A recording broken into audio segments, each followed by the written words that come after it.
everybody, I'm Roy Firestone, and this is Up Close Primetime. Tonight, a look back with one of baseball's originals. Harry Caray died at the age of 77 earlier this week. He was one of the most beloved figures in the history of the game. He's been on our show numerous times between 1984 and 1994.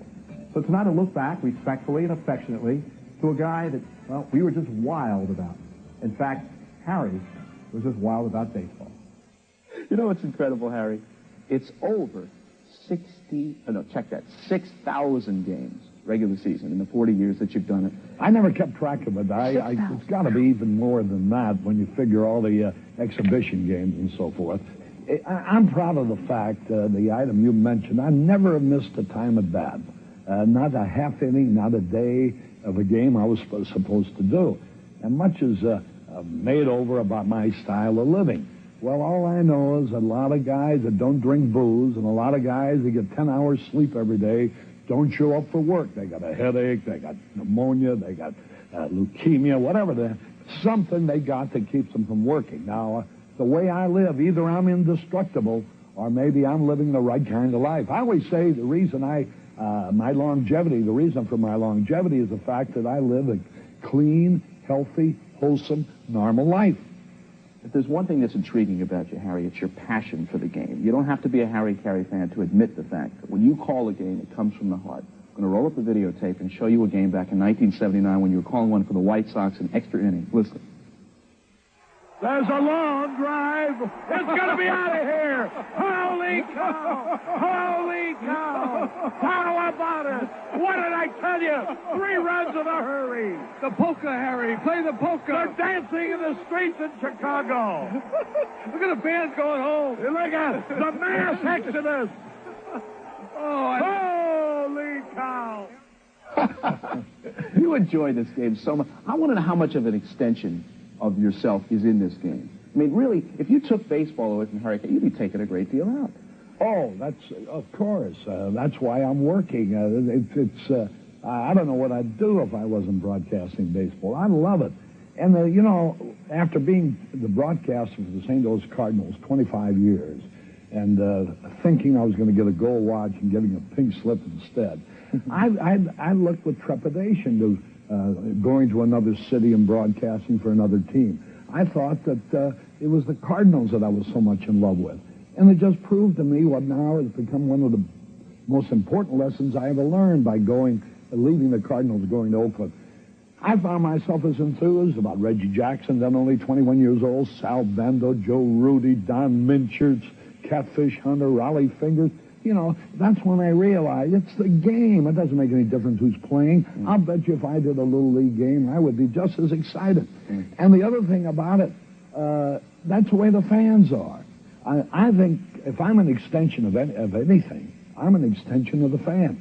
I'll bet you if you put a microphone in front of the fan out there at Dodger Stadium tonight, for example, his voice pattern would be the same as mine. You would get the disgust. You'd get the ecstasy. You'd get the exuberance. You'd get the depression. You'd get the petty peeviness, if there is such a word. You could create your own word. Yeah, right. Why not? This is the way it is. I mean, I'm a fan. I love baseball. I love all baseball. I've never seen a ball player I didn't like. Quickly, the game of baseball. You could sum it up. Oh, it's life. It's life itself. I'm sure that other more learned men can give you a better description of it, Bill Veck being one of them. But to me, it is it's the zenith of what you can get out of life. Number one, it's a Horatio Alger story. Almost every guy you see out there is doing something that every kid somewhere in this great land of ours aspires to do someday. In 40 years, this stat may be in the Ripley's, believe it or not. He has never missed a single inning of a baseball game. 40 years. There's a great anecdote, Harry, about the fact that when you were in St. Louis, you were involved in an accident. In fact, I think a car hit you. That's right. There was a severe doubt as to whether you'd even make it to the broadcast booth that season, but tell the story about opening day and the question in everyone's mind. Well, I had crutches all through spring training. Now opening day, 50,000 people at Bush Memorial Stadium, and I walk out with canes. Well, I hadn't used canes for 2 weeks. But there's a certain amount of showbiz in this business. So I get out to the first base line with these canes, you know, and I stop and I look around at the crowd and I throw one of the canes up and the crowd goes bananas. Now I continue to walk with one cane. The microphone's on the pitcher's mound. I'm going to preside over the opening day ceremonies. And before I get to the microphone, I stop. I look around at the crowd, and I throw the other cane away. Oh, boy, a standing ovation, a big roar. And now, after I leave the field, I'm in the dugout, and Bob Gibson, who's the star pitcher of the Cardinals, said to me, Harry, he said, you were walking without canes 2 weeks ago. What is all this stuff? I said, it's showbiz, Gibby, it's showbiz. Baseball was the constant, especially in the Midwest and in the South. And Harry Caray was the constant sound that you heard every night. Welcome back to Up Close Primetime. I'm Roy Firestone. This retrospective on the late Harry Caray. You know, Harry spent 57 years behind the microphone. He had a whole lot of life experiences, and he enjoyed so many of them. So you enjoy them as he reflects on them. And over the years, Harry has developed quite a following, as you might understand. Frank Sinatra's a big fan. Richard Daley, of course, the late mayor of Chicago was. Bill Cosby still is. Tom Bosley. And a certain rock and roll singer from Memphis was a big fan of Harry Caray's. You got to tell this story about Elvis. Well, it is sort of a funny story in a way. The St. Louis Hawks were owned by Ben Kerner, and in Memphis they had built a new football stadium and also a field house. And the Hawks played 12 consecutive Monday night games, and we televised them back in the St. Louis. I think Ben Kerner was trying to test the market. And so I'd go down there, fly down there on Monday morning and do the game Monday night and come back. Well, one Monday afternoon, I'm in my hotel room, and the phone rings, and I pick it up, and Harry Caray, yes, you know, this a fan of yours? Well, you know, and you want to talk about the Cardinals, so forth. And, you know, Harry, this is Elvis. Yeah, sure, Elvis, you know. And finally, Elvis Presley. I said, don't give me that stuff. Harry, he said, this is Elvis Presley. He said, you're in my town. Oh, I said, cut it out. He said, if you'll come out in front of your hotel in 10 minutes, I'll prove it to you. I said, okay. Go down in front of the hotel. Here comes the Rolls Royce. Out jumps Elvis Presley, shakes hands. I get in the car, go over to his house, and sit around and talk with him. Now it's time to go to the arena to do the basketball game. And I'm thinking, boy, what a coup this would be to have Elvis Presley alongside of me. What a color man. Right. Huh? And I'm talking to him. He said, Harry, I'd be happy to do it for you. He said, but you know what would happen if I did it? I said, no, what? He said, if I walked in the new field house, he said, they'll wreck the joint. He said, I'll tell you what I'll do. He says, I know when your broadcast ends. He said, we get it here. And he says, we'll pick you up 10 minutes after the game is over. All right. Game is over. Elvis picks, not Elvis, but one of his fellows picks me up in a Cadillac, takes me out to the house. We sit around, just to show you the sensitivity of the guy. We sit around drinking, laughing. He sings songs, all this stuff. And suddenly he says, Harry, he says, when could you have had dinner? I said, well, I didn't. He said, that's right. You were here until 6:30. He went right over to the field house. He said, you couldn't have eaten. He said, I'll bet you're starved. He says, you like barbecue ribs? I said, yeah. He says, okay. He gets on the phone. There's a place called the Rendezvous. I later became a regular customer. They bring a barrel of barbecue ribs. I sit around till 5, 6 in the morning eating barbecue ribs and chit-chatting with Elvis Presley. The story that I hear, is that when President Reagan called you to congratulate you, you had a nice friendly chat, but when Bobby Denier got on base, you hung up on it. Hey, Mr. President, Bobby Denier just got on base. No, I said, no, I didn't. I was very, very, very much touched by the call. And it was just, you know, the first day back, and all kinds of things happened.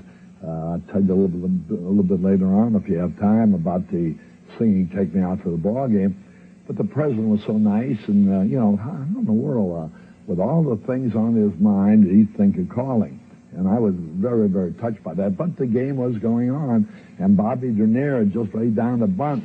And I said, Mr. President, I really appreciate your calling, but I got to get back to the ball game. Bobby Denier just beat out a bunt. Some people stay consistent with the love they have for Harry Caray. Other people waver. Take the case of Einhorn, the owner of the White Sox, and Reisdorf. This past week, of course, you used to work for them. They loved you when you worked for them. This past week, they took a knock at Harry. Well, it's funny, you know, they tried like the devil to keep me there, and I didn't like them, and I didn't trust them when I first met them. I worked for them 1 year.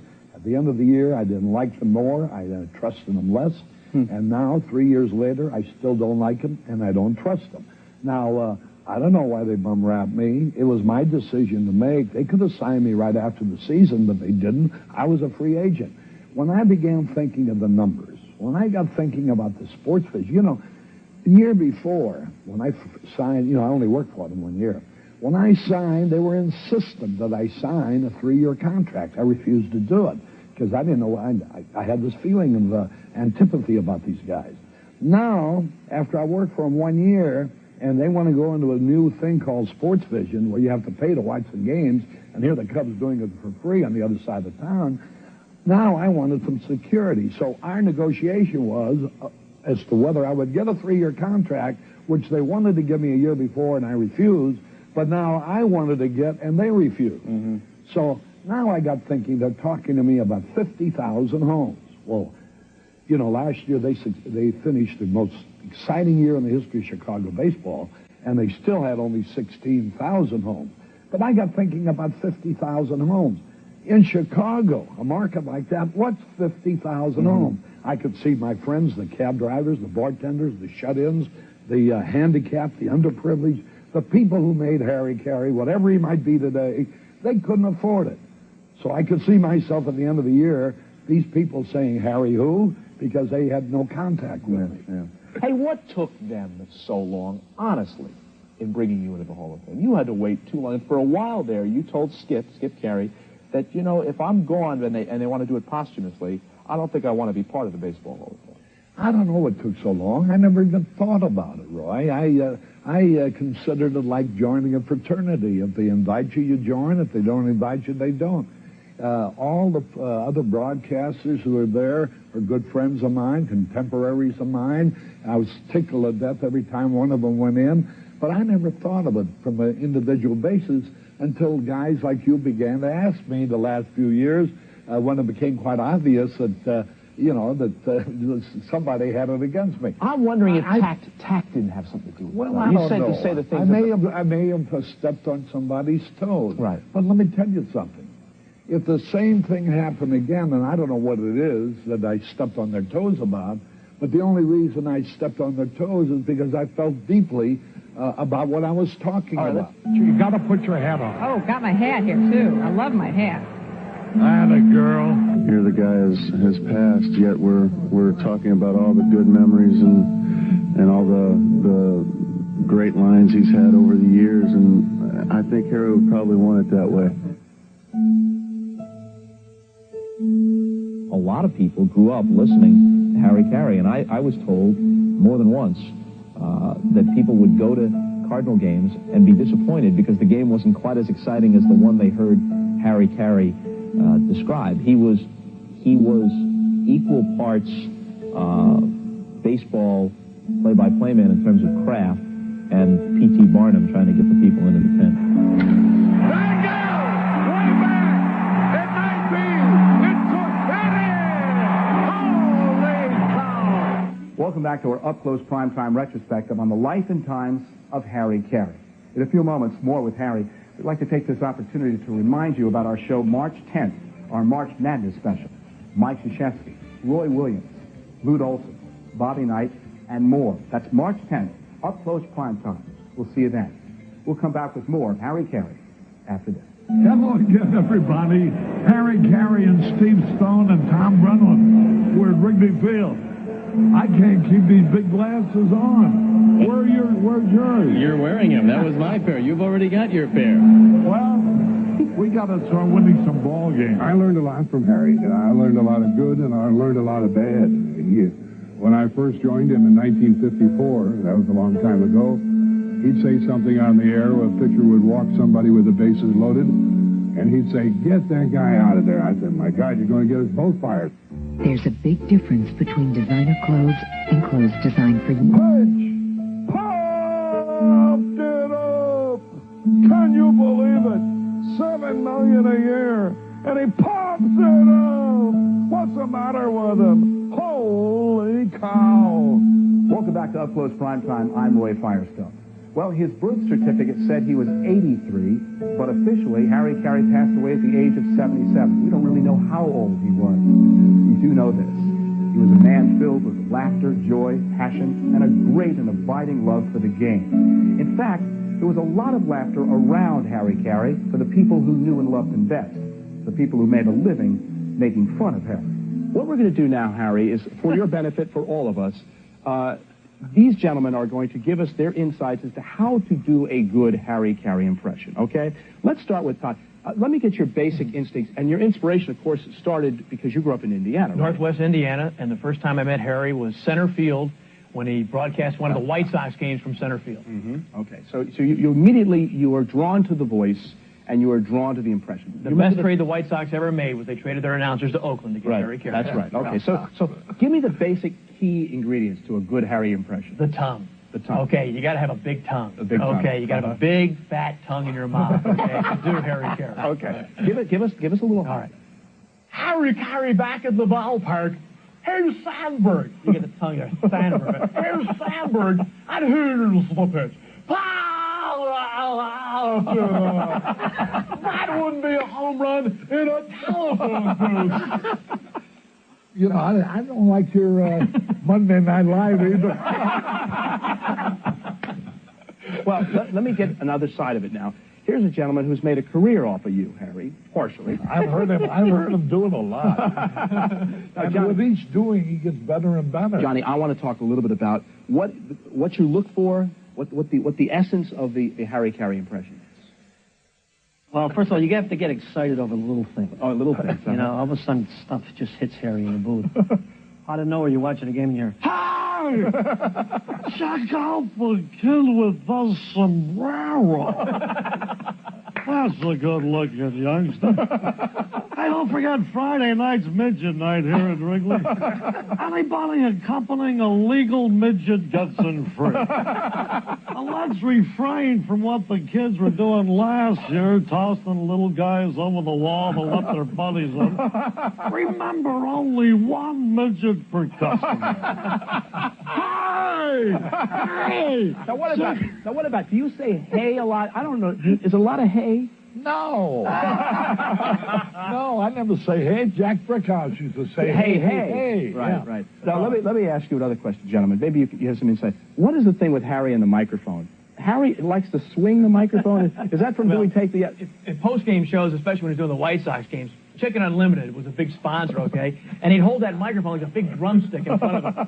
Hey, everybody, I'll be going out to Chicken Unlimited after the game. And after that, we'll see you at Fletch McGuire's. So long, everybody. Don't forget the bottle of Budweiser.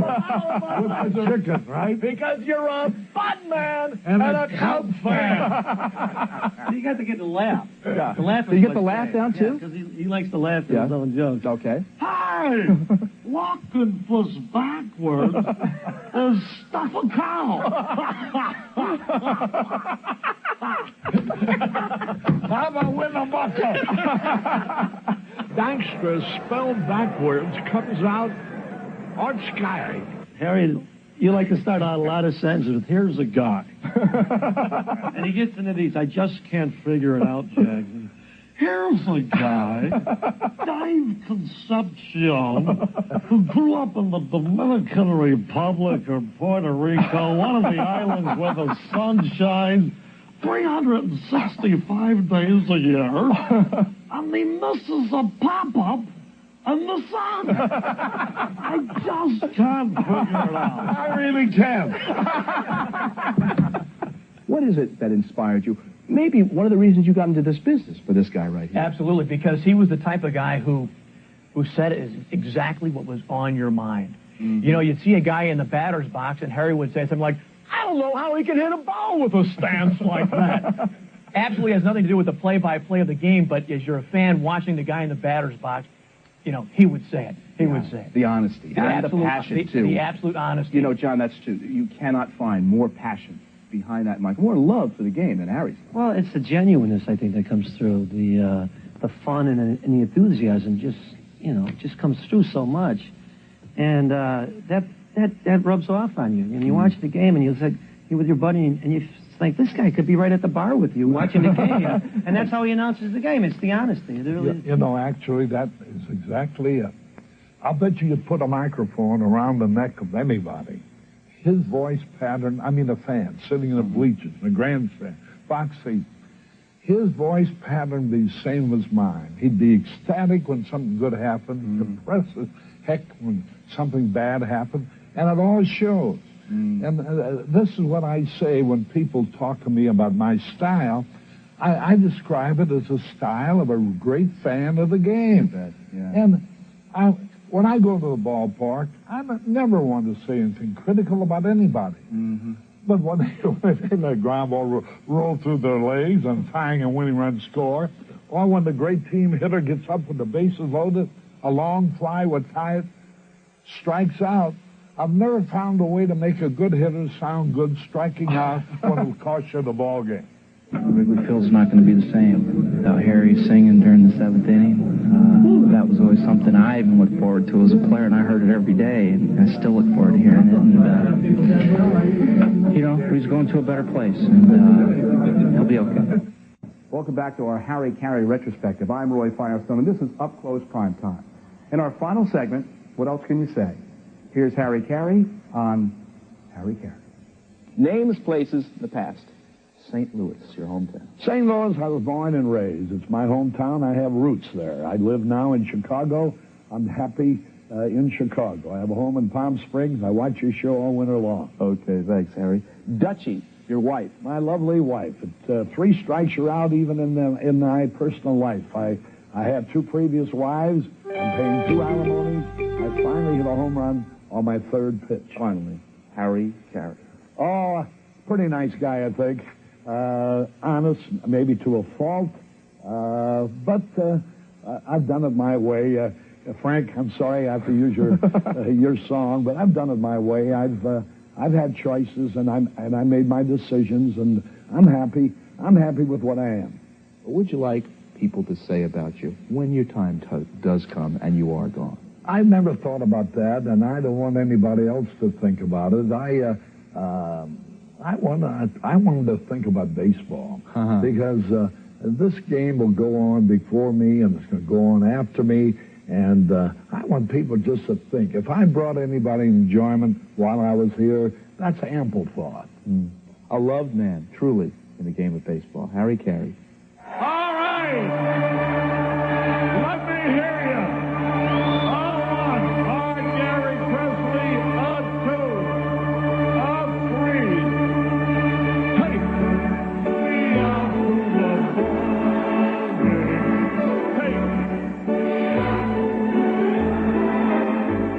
Christopher Caray has done all the things that a light should do, but it is the vibrance, the brightness of that light that is truly remarkable. Years ago, Harry told me that the secret to one's success in life is not taking yourself too seriously, but taking your responsibility very seriously. I recall him telling me that he felt a special kinship with the shut-ins, the lonely, and the disenfranchised.